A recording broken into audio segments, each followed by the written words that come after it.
A segunda etapa é referente aos mapeamentos dos processos, os VSM, os mapeamentos de fluxo do valor.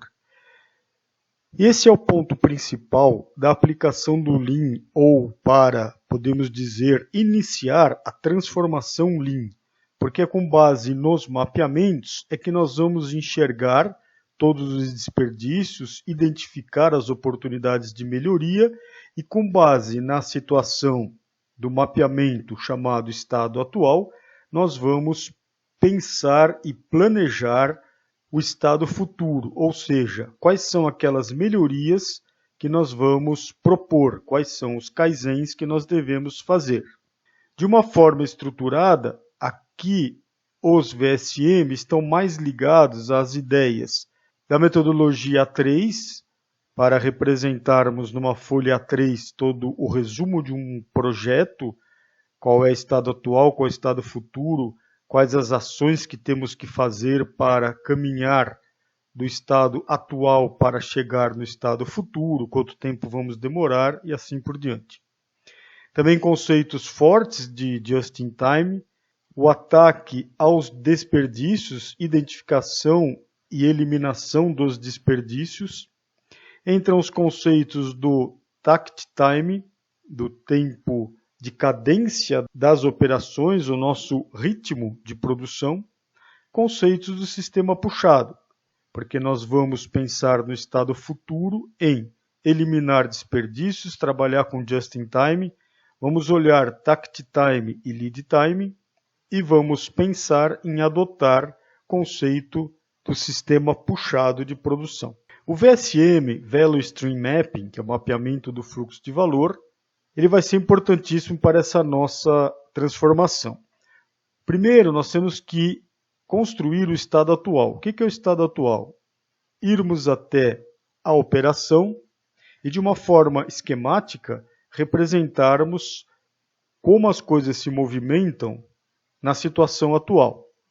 Então, a ideia é seguir o fluxo de informações, o fluxo de materiais, do início ao fim do processamento e desenhar de uma forma esquemática uma representação visual, para que em cima dela a gente consiga fazer algumas discussões e enxergar detalhes para construirmos o estado futuro, ou seja, a nossa melhoria vai estar aqui no estado futuro.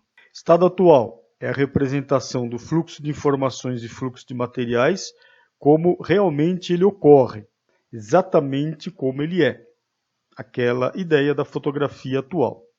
Com base nisso, nós vamos planejar o estado futuro, que vai ser uma representação desses fluxos de informações e fluxos de materiais para otimizar os processos envolvidos, e aí nós vamos contabilizar estes ganhos.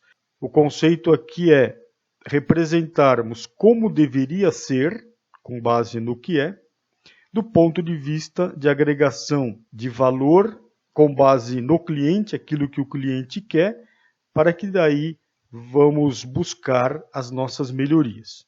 Existe uma simbologia, uns ícones para esta representação dos fluxos de materiais e informações, mas podemos até alterá-las. Aqui tem uma ideia destas representações, desses ícones.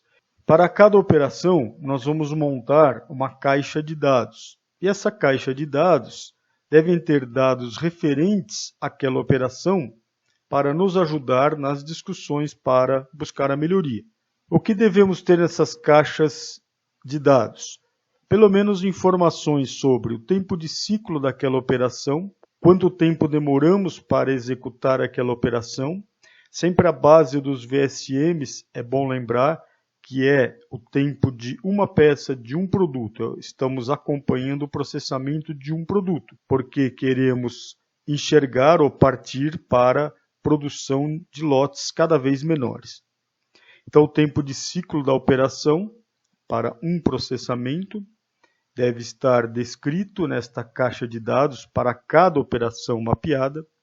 Os tempos de setup, quando existem, para podermos também ter uma ideia desses tempos. Normalmente vai escrever tempo de setup e a quantidade de setups que são feitas por alguma base de tempo, por exemplo, setups por mês, por semana, com alguma referência, para termos uma visão de quanto isto está impactando no nosso andamento dos processamentos. Quantidade de turnos trabalhados, informações sobre produtividade, tempo útil, tempo disponível para trabalho, quantidade de operadores e outras informações que sejam relevantes para que tenhamos uma visão mais ampla para alimentar nossas discussões em busca dessas melhorias. Outro ícone importante também é a questão da representação dos estoques, que quando é um estoque ao acaso, sem controle, representamos com este triângulo com a letra E, o que devemos calcular para colocar no nosso VSM.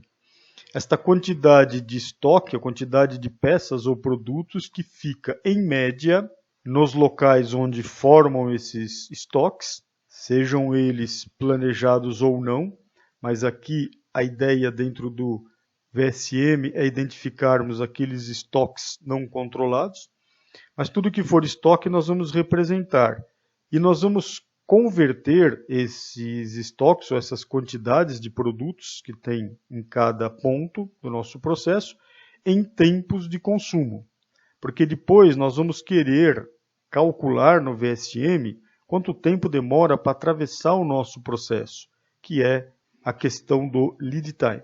E assim temos outros ícones para identificar quando a produção é tipicamente empurrada, quando temos algum sistema de FIFO, o primeiro que entra, o primeiro que sai, representação de fábricas, de operação, enfim. E depois, para a produção puxada, nós temos a representação de puxada de produção, também temos aqui ícones para representar o operador, o supermercado. Qual é a diferença do supermercado para o estoque? O supermercado é um estoque, porém menor ou minimizado e com limites máximos de estocagem. Pulmão de segurança. Vamos identificar no estado atual as necessidades das melhorias, necessidade dos kaizens, que em geral é representado por este símbolo, para identificarmos o que estamos pensando em transformar, o que estamos pensando em melhorar. Matéria-prima, quando é transportada por modo rodoviário, e assim, aqui estão algumas das representações, mas esses símbolos, na verdade, não é a parte mais importante do VSM, porque poderíamos até mudar esta simbologia. E mais aí da parte da implementação do sistema Lean, do sistema puxado, temos também algumas representações de controles de movimentação por Kanban, os postos de Kanban, Kanban de sinalização, Kanban de retirada, Kanban de produção, programação periódica e outras simbologias. Aqui para os fluxos de informação, fluxo de informação manual, quando é nesta forma quebrada de raio, é o fluxo de informação eletrônica, e assim existem algumas padronizações que em geral a gente vai seguindo.